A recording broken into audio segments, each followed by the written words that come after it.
يعني التيه المربوطه دي دايما كده بيبقى ليها جمال، بيبقى ليها يعني نور زي برحب بيها النهارده. هي أصرت إنها تكون معانا النهارده علشان تحتفل معاكم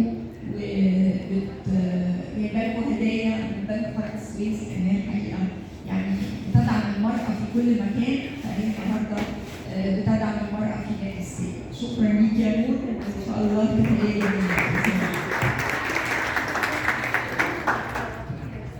صباح الفل.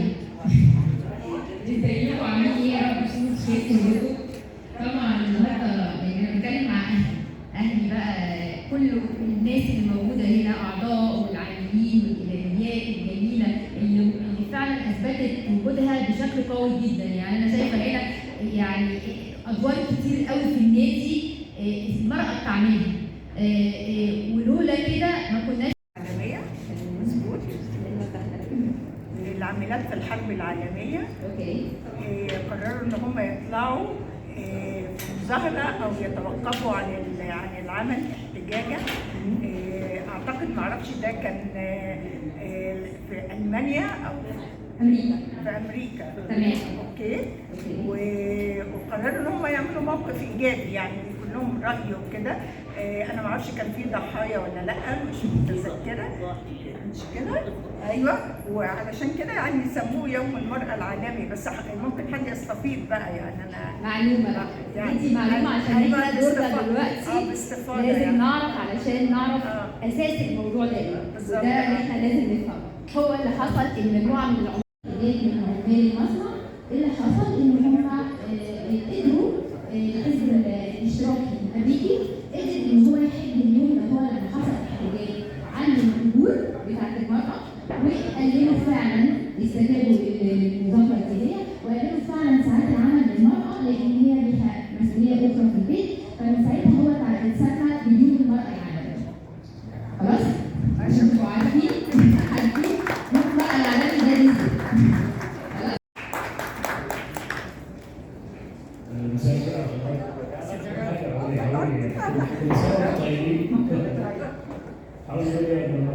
بقول انت راجل. انا كمان حاجه اقول لكم صوت طيب بس. طبعا الناس كلها على راسنا زي ما ده وانا. صوت طيبين والله جاي مع حضراتكم جميعا.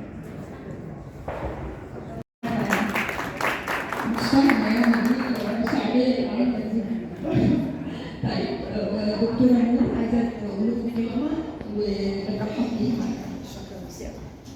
مساء الخير على حضراتكم، وكل سنه وانتم طيبين. النهارده يوم المراه العالمي، ولسه عندنا يوم المراه المصريه يوم 16 مارس، ده اليوم اللي سقطت فيه اول شهيده ضد الاستعمار. فده سبب ان تم اختيار 16 مارس، وبالاضافه طبعا الى اليوم عيد الام يوم 21 مارس. فاحنا الحقيقه احنا مسيطرين على الشهر كله. الحقيقه الدوله مهتمه جدا بدور المراه، يعني حتى في قطاع البنوك البنك المركزي المصري اصدر قرار ان لازم كل مجلس اداره في البنوك يبقى فيه سيدتين، وكمان الهيئه العامه للرقابه الماليه كل الشركات التابعه ليها يبقى لازم يبقى فيه سيدتين في مجلس الاداره.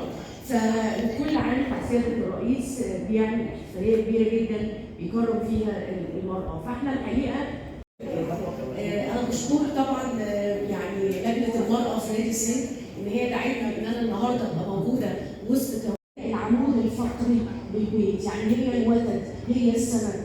فبالتالي حتى لو كان في ظرف صعب جدا ما حدش بيقدر يتحمله، لكن هي بتقوم لان هي عندها دور كبير قوي، سواء كانت السيده المصريه ليها دور كبير في بيتها، او سواء كانت هي بتخرج الى العمل علشان تأدي واجبها وبرضه تساند في الحياه الاقتصاديه، او سواء كانت بتأدي دورها المجتمعي.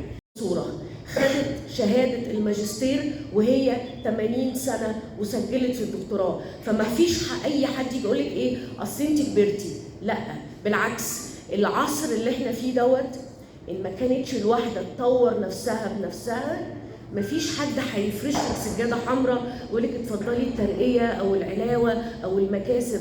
كل واحده فينا هي المسؤوله عن نجاحها.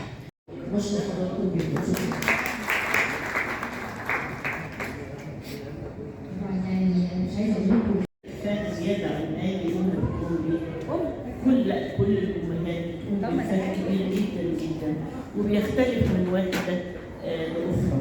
والحمد لله ربنا انا ما يعني كان كريم جدا جدا جدا معايا. جميع مراحل حياتي كان جنبي، فما كانش في معوقات بحيث ان انا تغلبت عليها وي زي اي موظفه.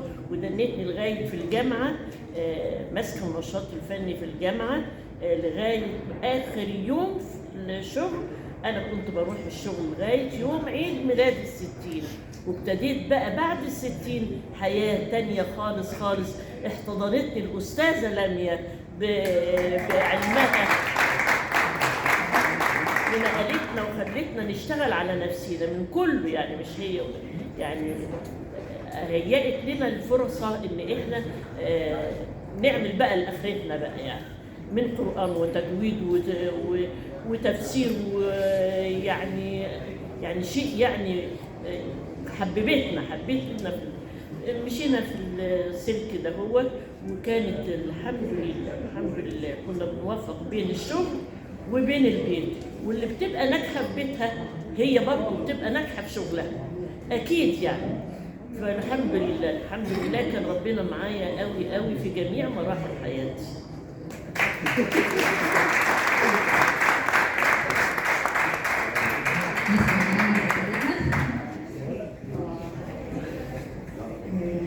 طب انتوا كده استوعبوا اللي انا بقوله؟ اوكي. لا يعني هيوصلكم، متهيألي ان هو وصلكم يكون احسن. اعذروني اولا، عندي الغده الدمعيه بتشتغل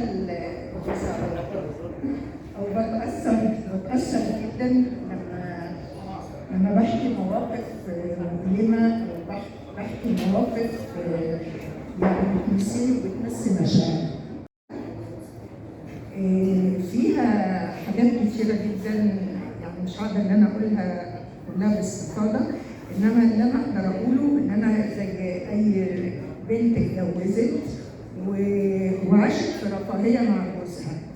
يعني انا ما كنتش مسؤولة عن اي حد، يعني شخص مجرد ان بيصرف ومستهلك وكل طلباته مجابة وعايش مش حاسس بأي حاجة في الحياة، إن الحياة سهلة ولذيذة وحلوة وسفر ورحلات وشوبينج، الحياة لفظي خالص.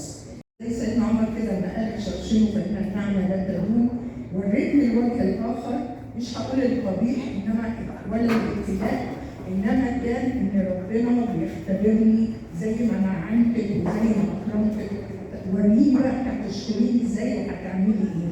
اول تحدي ليا اللي انا كان عندي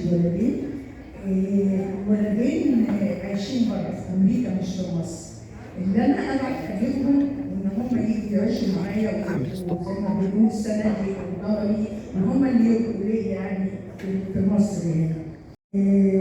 دي رحله ان انا اخلي ولد عنده 18 سنه ان هو يتاقلم بالحياه في مصر، وان هو يتاقلم بالمصاريف المتاحه، ان انا اخليهم ما يقولوش عن اي حد في عائلتهم. حتى عائلتهم عائله كبيره جدا ومستوى العائله مميز جدا، وانا كان امكانياتي انا بقى ان انا اعيش في نفس المستوى، وان انا كمان ما اسيبش ولادي اصحابهم كلهم يعني ولاد ناس مميزين، فلازم امهم كمان ان انا كنت اواكب ده، فلازم ان انا ابقى صوره مشرفه. برغم انا كان عندي سواقين وعندي شغالات وعندي طباخين، كل دول انا استغنيت عنهم وبقيت انا اللي بنظف بيتي، انا اللي بركب تاكسي واروح واجي، انا ساعات اركب المترو لو مشاويري طويله.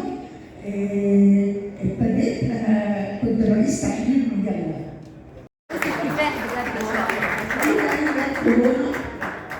وكورونا دي عايزين انا مبسوطه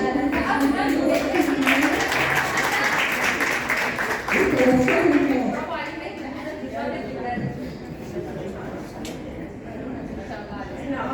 احنا عايزين النهارده نفرح. احنا العيد عندنا كلنا، بس احنا عندنا افراح. عندنا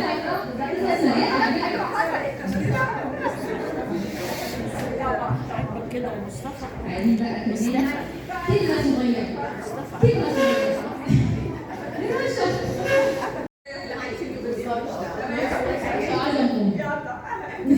كل واحد هيقول في ثواني هو عمل.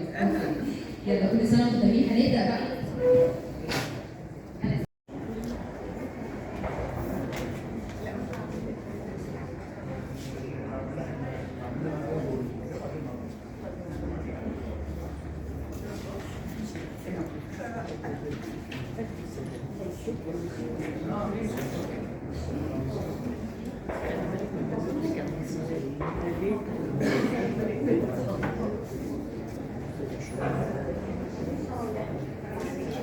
مساء الخير على حضراتكم. موظفين النادي، السيدة سميرة كامل مصطفى،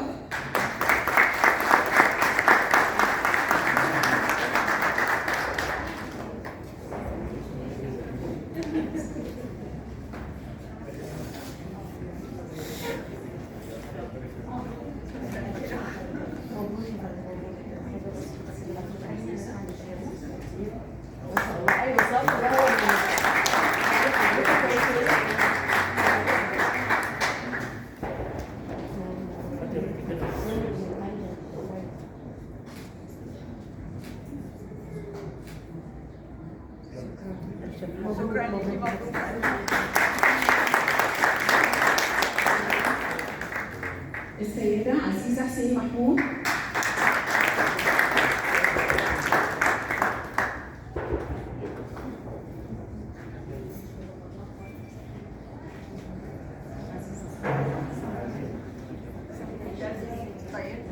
مبروك يا عزيزه، اسم عزيزه جميل.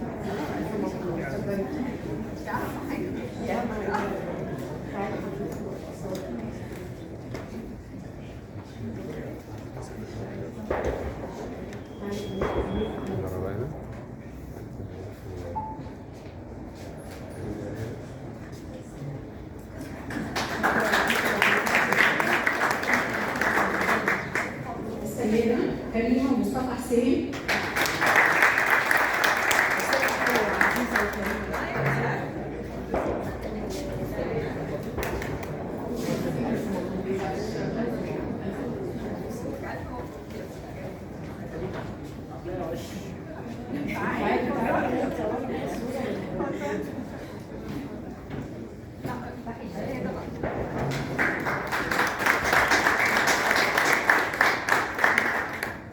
السيدة صباح علي إبراهيم،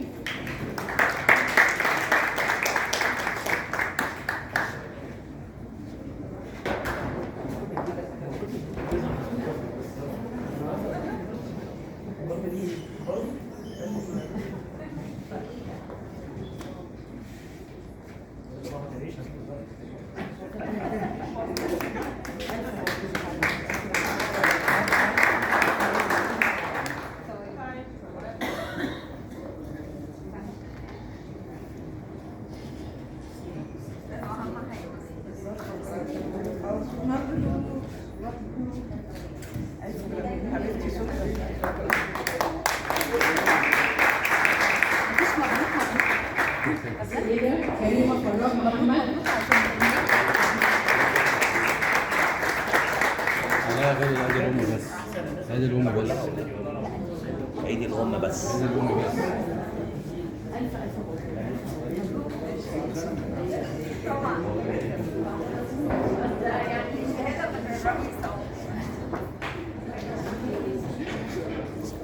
قبلها قوي بقى.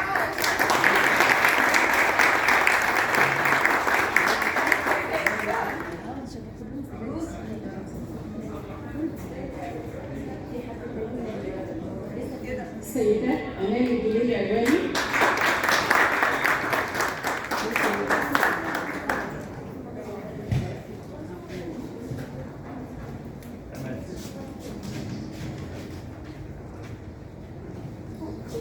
يا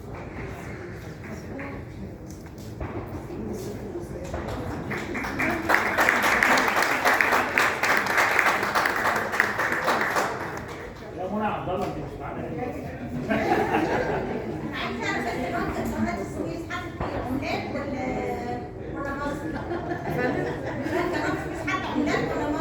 لا دي حاجات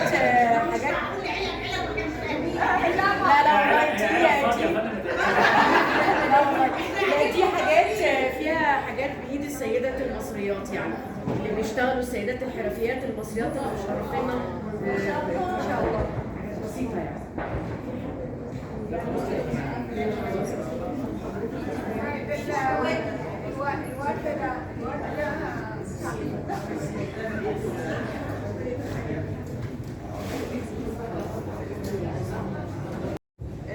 يعني انا مبدئيا يعني فعلا احنا اخترنا وكان في اختيارات صعبه لان في نماذج كتيره ناجحه ونماذج كتيره ليها قصص نجاح، فكان اختيارات صعبه، بس احنا كل سنه بنحرص بنحرص على تكريم جميع نماذج النجاح والسيدات اللي فعلا ليهم دور كبير في حياتهم، حياه اسرتهم وخدمه النادي كمان، يعني ده مهم جدا عندنا.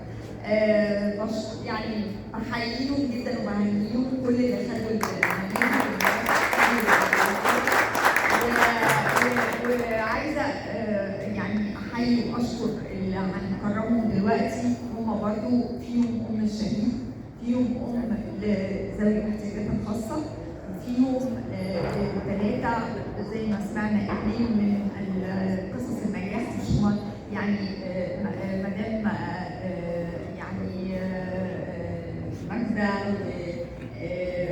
الاستاذه ونوال الاستاذ حاجه نوال، انا سمعت عن حضرتك يعني حقيقي قصه كبيره جدا، من اهمها ان حضرتك لا تتوقفي ما شاء الله عن الرياضه ولا تتوقفي عن حفظ القران وتحفيظ القران، فده جميل جدا. انا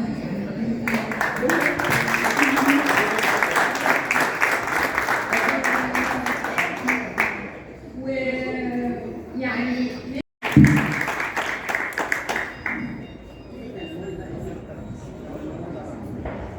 عضواتنا الجمهورية السيدة نوال عبد المطلب.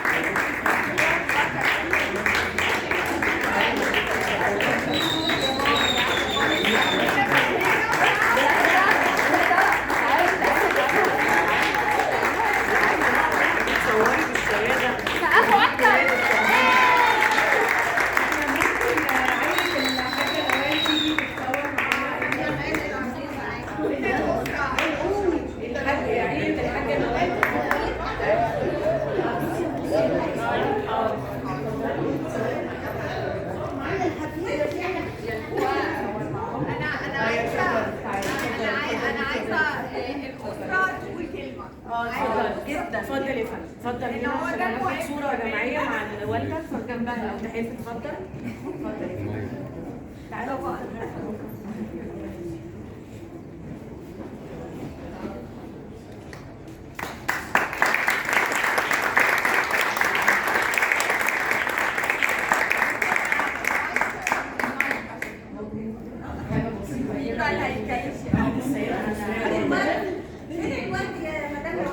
طبعا شكرا للسيد والإدارة على التكريم الجميل ده، وشكرا للأستاذة لميا جودة المنطق على إن هي الحقيقة كانت نقطة تحول في حياة ماما. حقيقي ماما نموذج حقيقي، كل إنسان وكل سيدة تتمنى إن هي لما توصل للسن ده تكون النموذج ده. أمي يعني حقيقي ست مش عادية، بدأت حياة جديدة بعد 60، طول حياتها كانت معطاءة، ولغاية النهاردة أنا كزوجه وكست بيت واخداها مثل ليا، وكست بشتغل كمان واخداها نموذج ليا ازاي ان الست تقدر ان هي تشتغل وتكون ناجحه في شغلها وكمان تكون ناجحه في بيتها. نموذج للانضباط والالتزام والنظام والدقه المتناهيه في كل شيء بتعمله. انا كنت طول عمري بستغرب هي ازاي بتقدر ان هي توفق ما بين ان هي تكون مديره ناجحه في شغلها وان البيت طول الوقت بيتنا طول الوقت نظيف منظم اكل تانية بينا بتذاكر لنا مركزه معانا تركيز مش معقول في كل تفاصيلنا. وبعد ما بابا الله يرحمه توفى هي كملت المسيره باقتدار شديد جدا، ما حسيناش ان في اي حاجه ناقصه نهائي. وبعد ما طلعت على المعاش بدات مسيره تعلم جديده ومسيره عطاء جديده في حفظ القران وتعلم التجويد والنحو، ووصلت لمنزله في المجال ده ان هي دلوقتي بقت معلمه قران وبقى لها تلاميذها في كل مكان اللي بيتخرجوا على ايديها وهي اللي بتديهم الاجازات.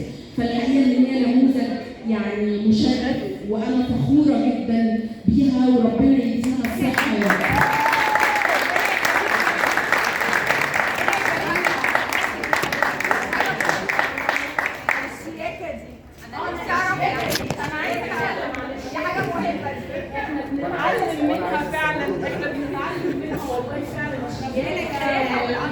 والأناقة وتنسيق الألوان ويعني فعلا الموضوع ده طول عمرها لازم كل طقم كل لابسه مدروس بأدق تفاصيله. يعني لو شافتني لابسه حاجه كده مش تمام لا ما بتسمحش بأي تجاوزات في المسألة دي. أنا بقول أنا تلميذتها في كلية الاقتصاد المنزلي. من زمان وانا عندي 17 سنه وانا دلوقتي فوق ال 80. ايوه فانا تلميذه عندها. وقابلنا بعد 40 سنه في مدرسه تجويد نادي الصيف بعد مده. فلقيتها بقى هي برضه معلمه وانا تلميذه برضه، بس انا دلوقتي بقيت مدرسه برضه. انا بديها بكل تقدير واحترام للحقيقه. يعني أستاذة نوال أستاذة بمعنى الكلمة.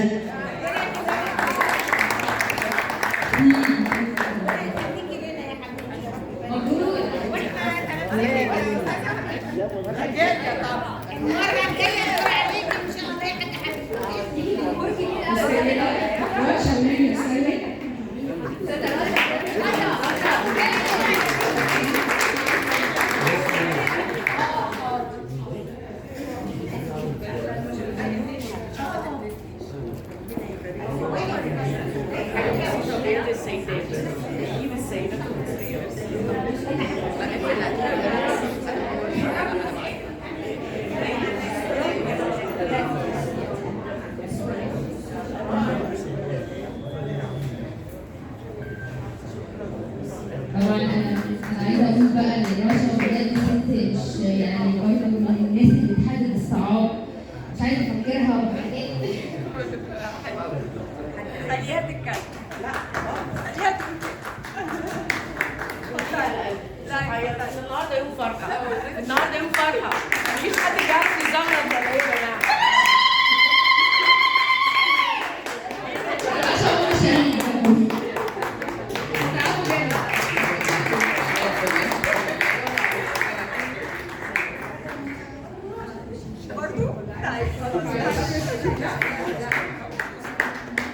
تعالى يا يوسف قول لي.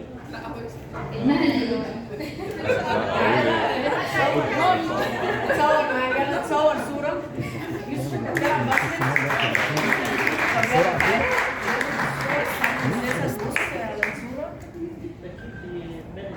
النهارده يوم الفرحة.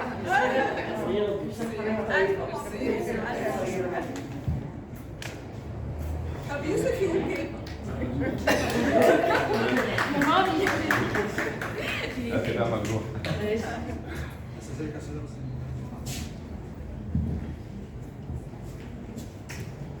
منال حسن ونعمة رشا جمال زياد.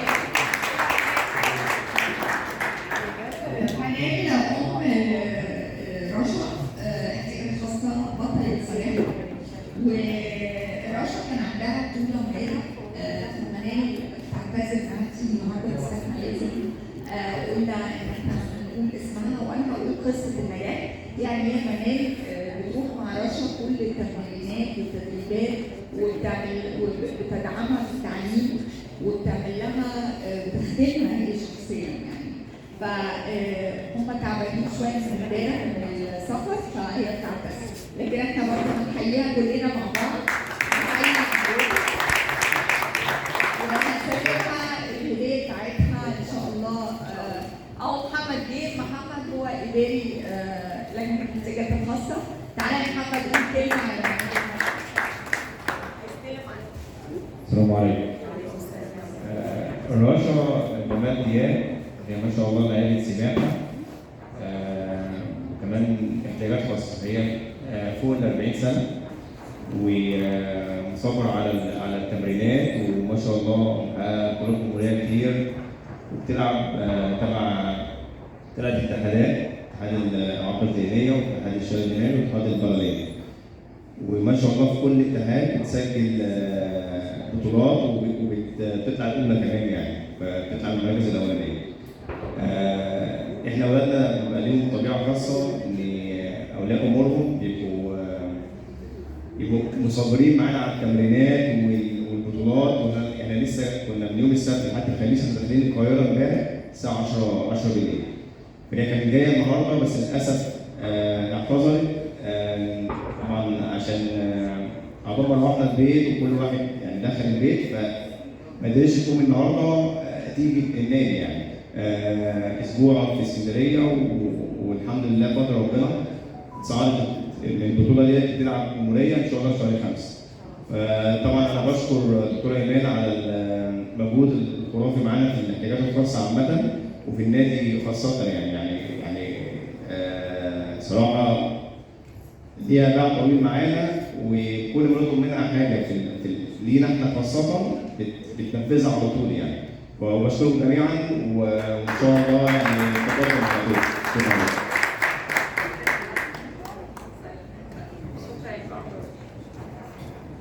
السيدة مجدة عبد الفتاح.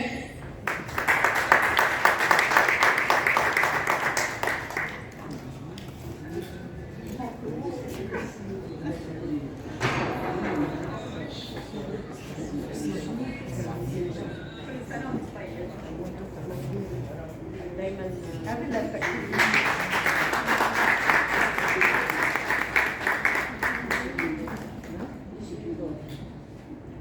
هو احنا النهارده تعالي امنيه لو سمحتي.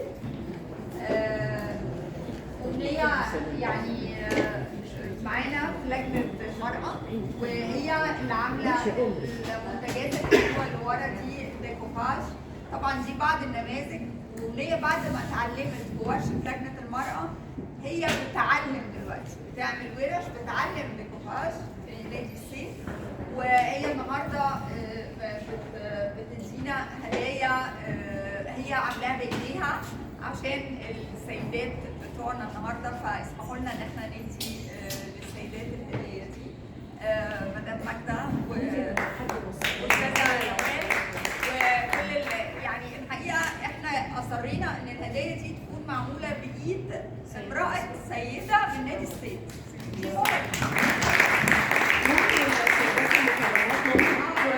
مع الاستاذه امنيه. اتفضلوا السيدات المكرمات كلكم بقى تيجوا عشان ناخد صوره جماعيه.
بايدين السيده المصريه، وطبعا حضرتك قمتي بدور كبير جدا، بنشكرك على المجهود. وطبعا مقرره ودينامو اللجنه وطبعا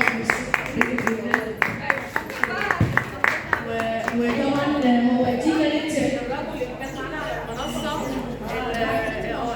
المدير التنفيذي. المايك فصل. سلمك درع نادي السيف. ده فخر ليا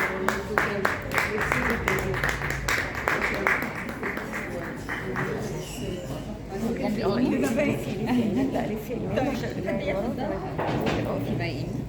فين سماح؟ ممكن بس